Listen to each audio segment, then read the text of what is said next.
First, there are two tools that I'm wicked excited about right now. One is Clay, and the other one is copy.ai. Mm. So here's my jam with Clay. For those who don't know, I'll start with the basics and then I'll talk about our use case for it. So Clay And this is is Clay, for anyone interested, Clay, CLAY just .com. They bought that .com. from me Yeah. recently. So things are going well if they decided to do that. Yes, they got that website, and which is remarkable, and like super nice smart people running that thing. Like it's dope. So the way that Clay works, and any person who's been in rev ops or marketing ops has kind of had this experience where it's like we now have our seventh data vendor to help us qualify accounts, people, find them, enrich with information, and only in the most advanced, well-run, operational, GTM operational organizations have I ever seen this kind of work. But they enrich with this, and then the next source, and then the next source, and then the next source. But I got to tell you, if you're mid-market and down, the vast majority of people are like, I have Apollo and that's it, right? Yeah. And there's nothing wrong with Apollo. Apollo's great at what Apollo does. But what if you need awesome technographics? What if you need to do research on what's on the website of the prospective customer? What if you need to get a super strong resolution on particular attributes about somebody's professional profile to qualify them as the right human to talk to? These are all different data sets.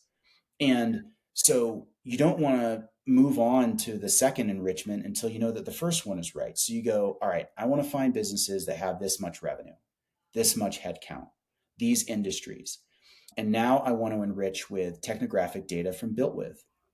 Now I want to enrich with site data. So for us, Built With is part of what we use in Clay, and Clay brings all these API providers together. And so then you pay them with credits. Mm-hmm. So rather than me having 8 or 9 different data relationships, I have one with Clay. I pay them, they pay these guys on API consumption model fees, and I get everything in a waterfall kind of, just spreadsheet, right? Is what it looks like, right? It's just a table. And so, column one is I could create with an open AI search of the internet. I can be like, find all the companies that, were on the SAS 100. Okay, and it goes and finds all their URLs. All right, now I want you to tell me which of these URLs also includes HubSpot. Okay, if they have HubSpot, I want you to go and index their sitemap and tell me how many links they have in their sitemap. Now tell me if any of those links have the terms Oh blog wow. or podcast or webinar. Yeah, I need to do this because we have an event application, and the main thing that we're looking at is like if your sitemap has an events tab and you use HubSpot, like we probably want to talk to you. Dude, it is so freaking awesome. It's so awesome. And then by the time it's over, and then you go, now I want to find the people, right? And they've got all these email vendors and so on and so forth. And you can bring in your own, API keys if you have high volume use of certain things. And it's actually cheaper to be a direct customer of Apollo and then plug it into here, which Sure. is happening more and more. But as a centralization tool, it's phenomenal.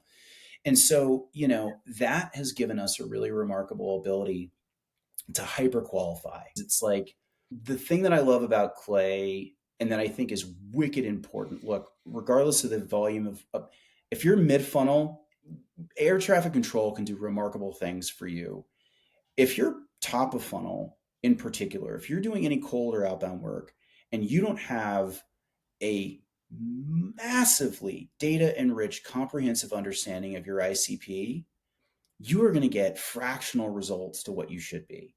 But when you know a lot about people at scale, and for the first time ever, even smaller teams like us at air traffic control can use something like a Clay and actually know a ton and then start to make sense of what's our pitch here? Why do we matter? What's the cool thing that I can say? And the cool thing I can say is not, I did an analysis on your website. Let me know if you want it. Oh, say that to me one more time and I will find you and hurt you. Like, cut it out. If it's so great, just send the damn thing. I'll let you know if it's worth talking about again. Like, everybody's got to cut it out, right? Add value, do something cool. But the only way that happens, you got to know a ton. And that's tough to do at scale frankly, until Clay. A, we're gonna have to get the Clay guys, and we'll have them on the show. I think that they're another HubSpot Ventures portfolio company, so we can probably I make believe something that's right. happen there. And I B, believe I'm gonna go send you and Clay to our GTM team and be like, "Hey, remember that thing we talked about? I talked to this guy today, and he's doing it, and it's pretty sick, and we should check it out." And I'll be the obnoxious CEO Slack. Someone should make a Twitter handle that's just like CEO Slacks of like, "Heard about Clay on podcast? Please look." Like tag 11:57 p.m. like whatever it is. it.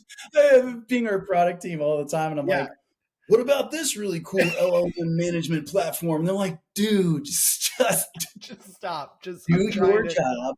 It isn't this, right? And you're like, sorry, I'll go back. Oh, amazing. CEO woes, man.